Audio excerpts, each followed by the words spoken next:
dia.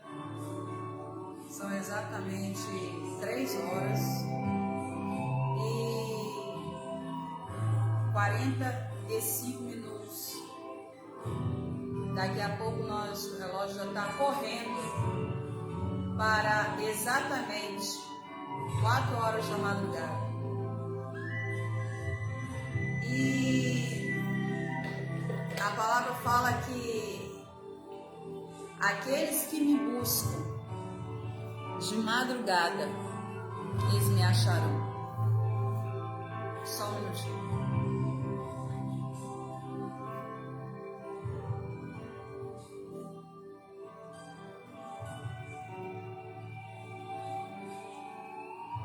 A palavra de Deus, ela fala que aquele que me busca de madrugada me acharão. Eu amo orar.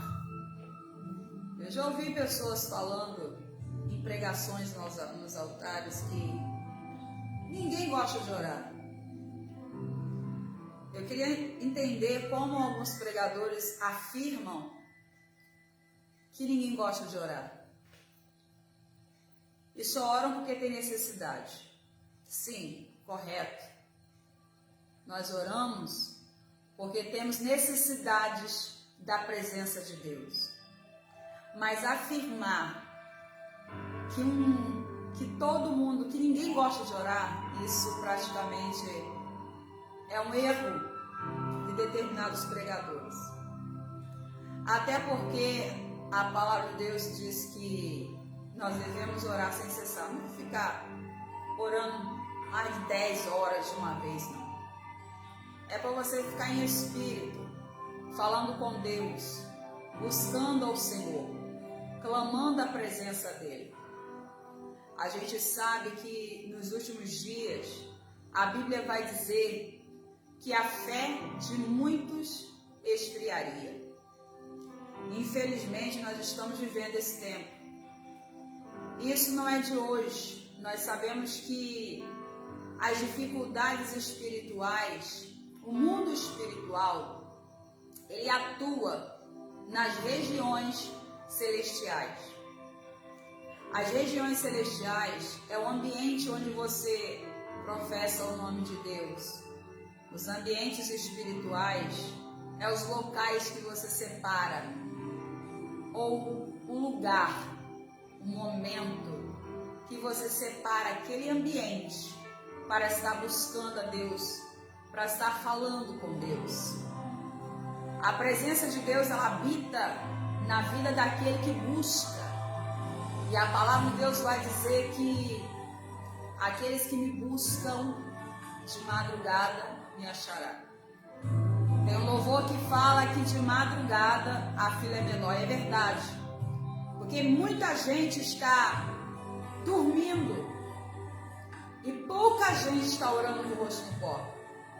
Mas eu vou te dar uma notícia que é triste.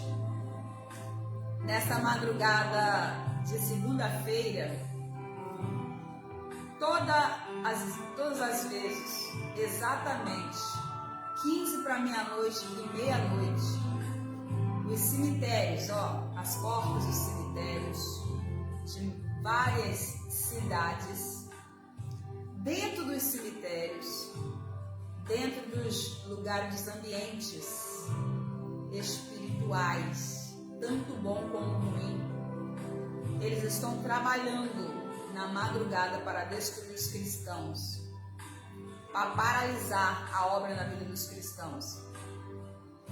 E nós precisamos investir a nossa vida na oração, investir a vida dos membros em oração, porque a oração é onde nós vamos buscar força, revestimento, graça, porção dobrada do Espírito Santo de Deus e santificação através da oração, santidade através da oração. É a oração que nos mantém fortes, é a oração que nos mantém de pé, é a oração que faz a gente atravessar o deserto, é a oração que que nos ajuda quando a fraqueza vem, quando o desânimo vem, quando a angústia e a tristeza ela entra no espaço, nessas regiões celestiais. E pode ser até a beirada da sua cama, pode ser todo lugar que você se separa para falar com Deus, é um ambiente espiritual que se torna ali. Como o templo do Espírito Santo que somos, porque o templo do Espírito Santo é o nosso coração. E muitas das vezes a gente pensa que esses ambientes, nesses momentos, não está sendo atacado. Você sabia que nos momentos que você não percebe a presença do inimigo das nossas almas, é neste momento que ele está procurando uma ocasião para jogar uma seta, para jogar um dardo inflamado dele, para tentar paralisar a obra que Deus tem na sua vida. Mas eu quero dizer aqui em Oséias, no capítulo 8, Deus tem me incomodado demais, demais, demais. Todas as vezes que eu abro esse capítulo, ele não está marcado. Todas as vezes que eu pego na Bíblia para ler outra coisa, já tem uma semana que Deus está falando comigo em Oséias, no capítulo 8, dizendo que o castigo está próximo. De repente você espera as mãos de Deus, o agir de Deus, daqui a mais 2000 anos, ou daqui a 7 anos, ou daqui a 1 ano, 10, não sei. Mas a Bíblia vai dizer que Jesus ele está às portas. E vai haver um grande arrebatamento, um grande acontecimento global no mundo inteiro. Que é a vinda do Senhor Jesus Cristo para buscar os santos, para buscar o povo eleito, o povo dele escolhido. Esse grande evento que vai acontecer na face de toda a terra se chama o arrebatamento.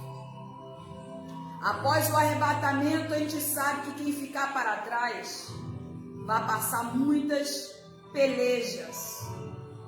Vai haver tribulações tão grandes como nunca houve e nem haverá.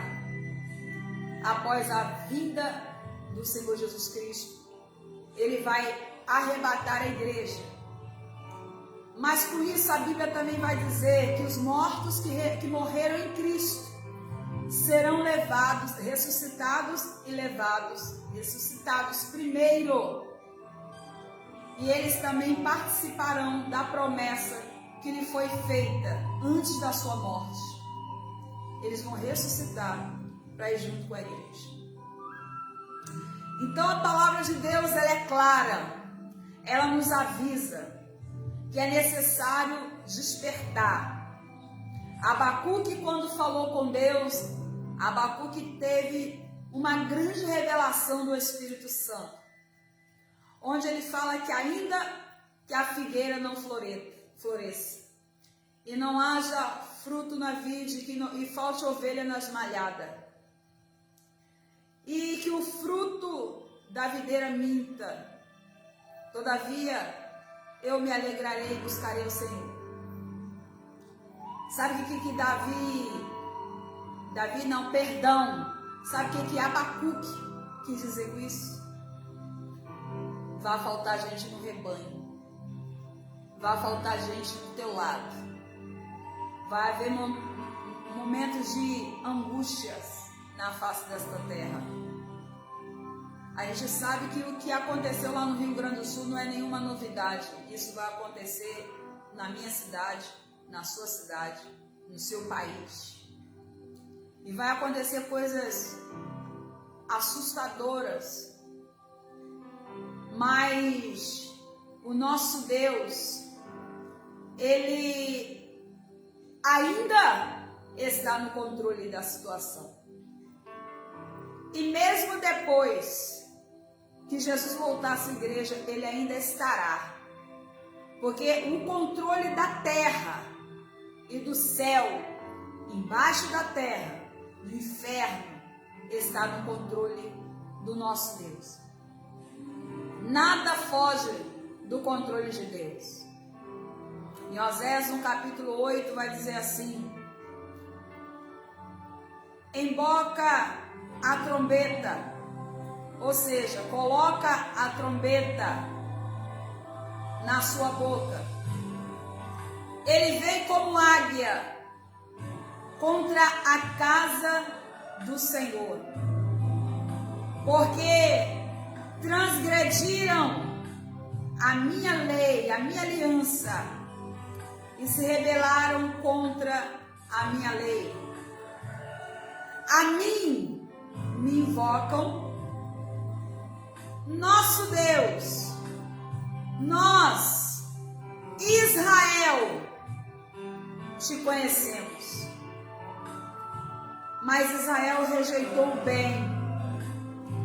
O inimigo o perseguirá. Eles estabeleceram reis, mas não da minha parte. Constituíram príncipes, mas eu não soube quem são. Da sua prata e do seu ouro fizeram ídolos para si, para eles mesmos serem destruídos.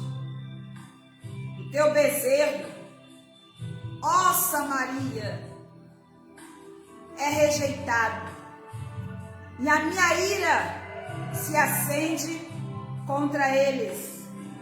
Até quando serão eles incapazes da inocência? Porque vem de Israel e é obra de artifícios, não é de Deus. Mas em pedaços será desfeito o bezerro de Samaria. Para mim não tomar tempo, a Bíblia vai dizer que Deus ele tem me incomodado muito. Ele falou para mim colocar trombeta na minha boca, porque ele está vindo como águia. Perceba que a águia, quando vai dar o seu voo, ele sobe alto. Ele vai além do alcance de outros pássaros. E quando ele mergulha, ele vai direto no seu alvo. A Bíblia vai dizer que o Senhor tem me falado comigo em Oséias, no capítulo 8, há uma semana o Senhor tem me incomodado demais. Ontem no culto, quando eu abri a palavra para ler junto com a igreja, de novo, mais uma vez, caiu em Oséias no capítulo 8, onde Deus fala: coloca a trombeta na sua boca e avisa o meu povo que o que está para vir é muito grave. O mundo já está sofrendo uma crise mundial muito grande. O mundo está sofrendo uma crise também espiritual, onde o povo de Deus, conhecido como o povo de Israel, mas Deus está falando para esse país, Israel. Deus está falando para o povo de Deus, que habita na casa do Senhor, que busca o Senhor. O povo de Deus que não medita mais na palavra. O povo de Deus que não examina mais a lei. Algumas pessoas disseram para mim, um determinado teólogo disse para mim que a lei passou. A lei, Deus não veio para abolir a lei, certo? Deus veio para cumpri-la. E o teólogo chegou para mim dizendo que a lei não está mais valendo porque nós estamos vivendo a graça, mas a graça faz parte da lei. Jesus, quando veio ao mundo, ele falou: não veio, eu não vim revogar a lei, eu não vim acabar com a lei, eu vim para cumpri-la. Então, no livro de Oséias, no capítulo 8, a Bíblia vai dizer que o castigo está próximo. E ela vai começar pela casa do Senhor. E o mundo, ele sabe disso. Quem é do mal sabe disso. Você pensa que as pessoas que vivem do outro lado, contrário ao Evangelho de Deus, eles não sabem dessa passagem? Sabem, eles sabem. E eles leem a Bíblia mais do que nós. Eles examinam as Escrituras mais que nós.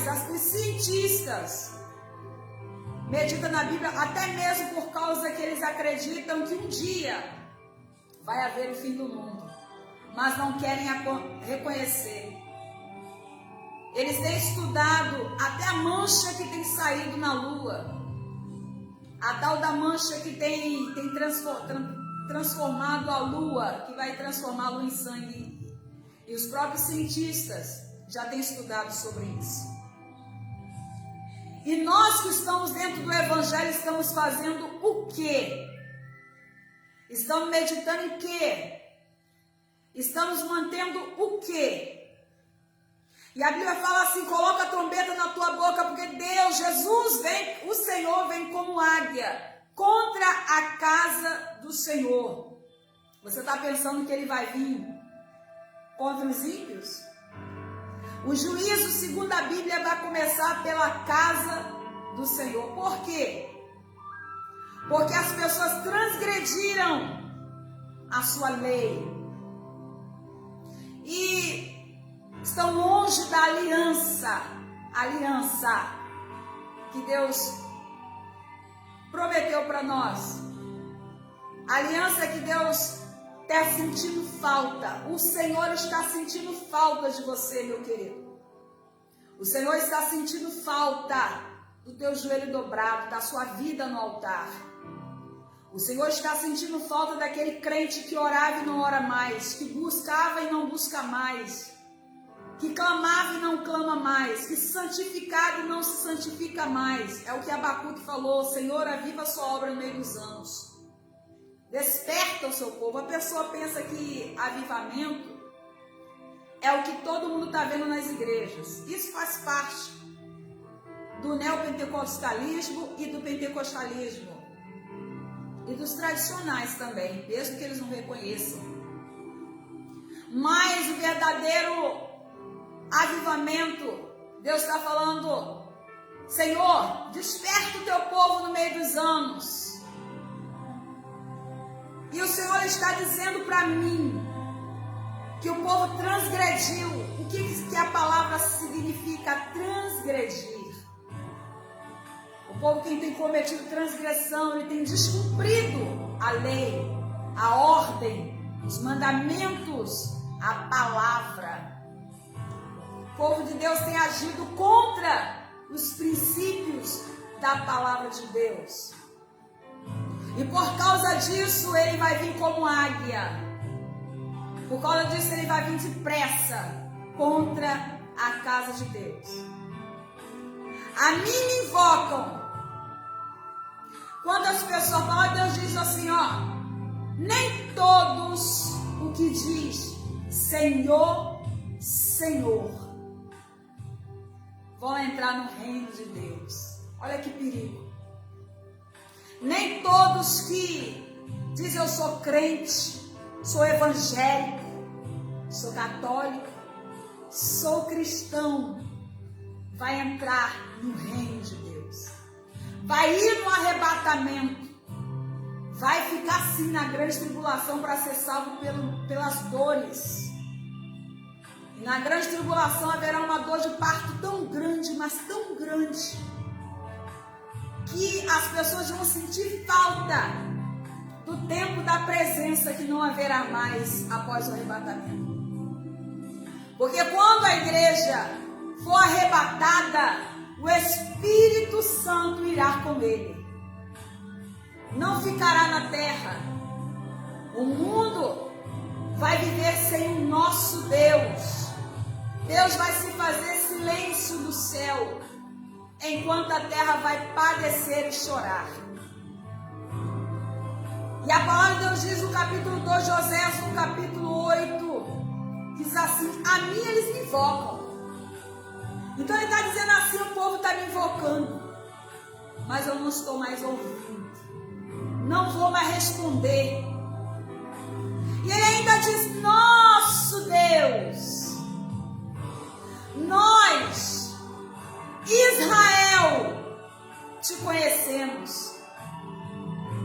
Quem conhece a Deus, faz a vontade de Deus, pratica a palavra de Deus, vive nos princípios de Deus, leva o evangelho antigo na barra da sua vestimenta.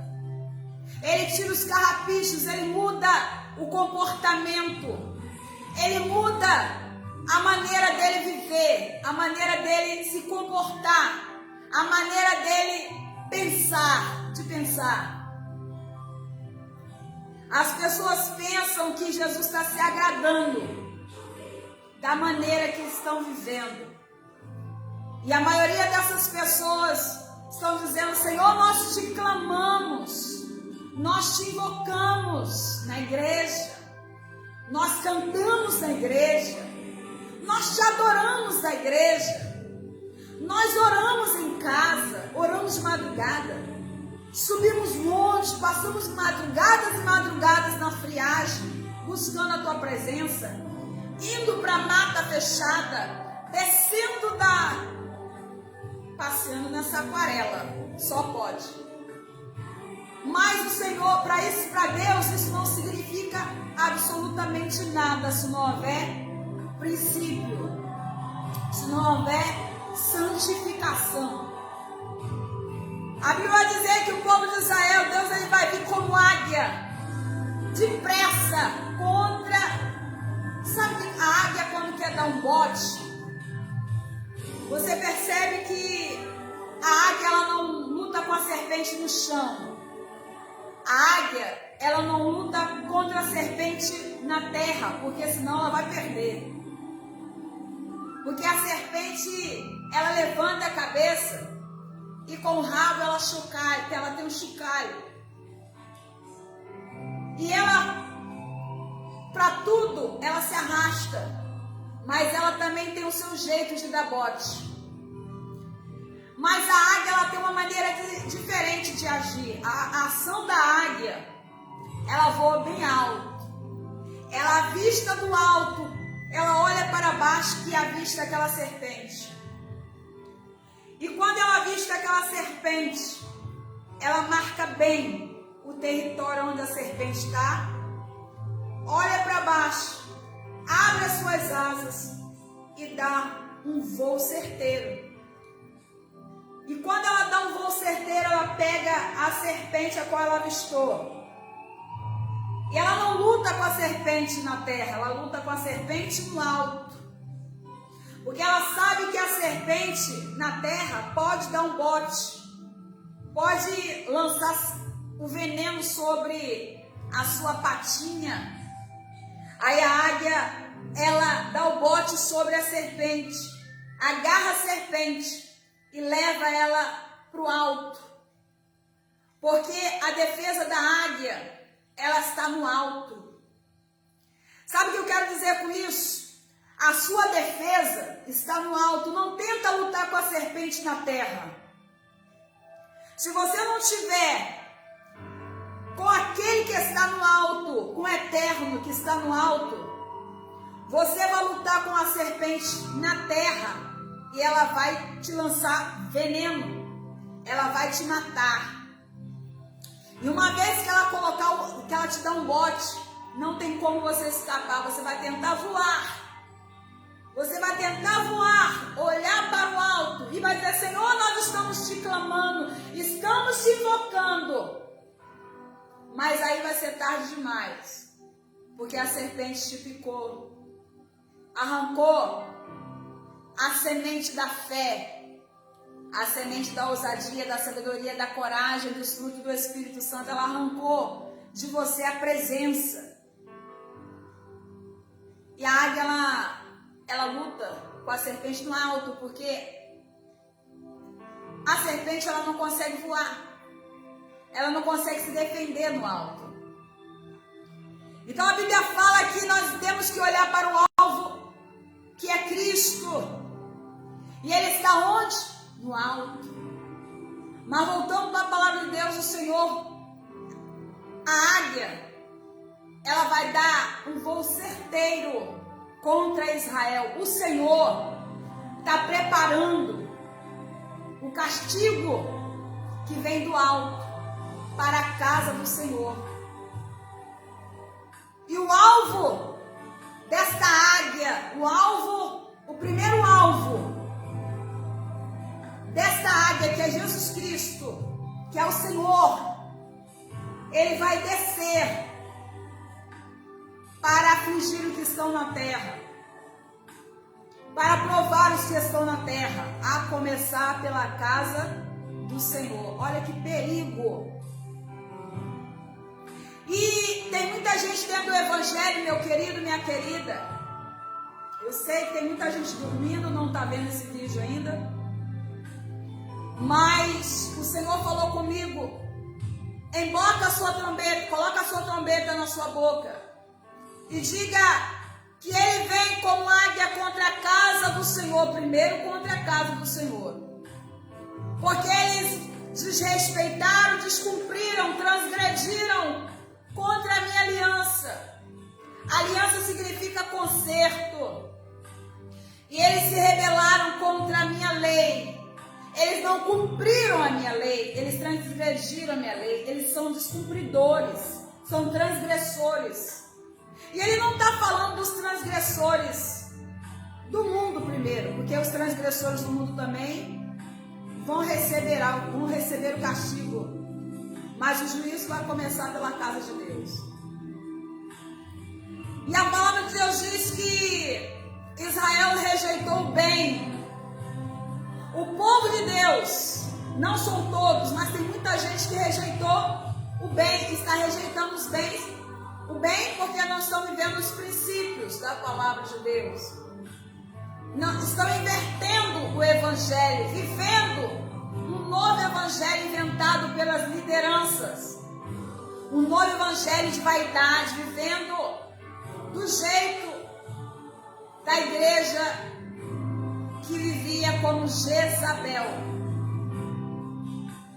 Uma igreja cheia de inveja, uma igreja cheia de transgressões, uma igreja moderna, uma igreja com o coração voltado a rebeliões, uma igreja homicida, uma igreja cheia de assassinos de irmãos, uma igreja que está vivendo completamente separada da santidade de Deus, uma igreja que é totalmente fora dos padrões que Deus tem determinado. É a igreja de Jezabel, que persegue os profetas, uma igreja que mata profeta, uma igreja que não se corrige, uma igreja que consagra quem não está preparado, uma igreja que separa para a obra pessoas que o Senhor rejeitou. Você lembra de Samuel, que Deus falou para Samuel, não vai mais atrás de Saul não, porque eu já tenho o rejeitado. Quando Deus permitiu a primeira vez que o povo escolhesse um rei para eles, porque aquele povo do tempo de Samuel vivia em tempo de juízes. Os juízes eram separados para governar, porque naquele tempo não tinha rei. Então os juízes julgavam, os juízes resolviam as causas do povo, e as pessoas procuravam até mesmo alguns juízes para julgar a causa, e alguns deles até profetizavam. E os que profetizavam naquela época, Débora, além dela ser profetisa, ela também julgava. E ela também guerreava ao lado de alguns capitães daquela época. Uda, uma mulher do anonimato, que também era juíza. Samuel, que também naquele tempo ele era profeta, e ele também falava, pregava, julgava a causa do povo, mas o povo escolheu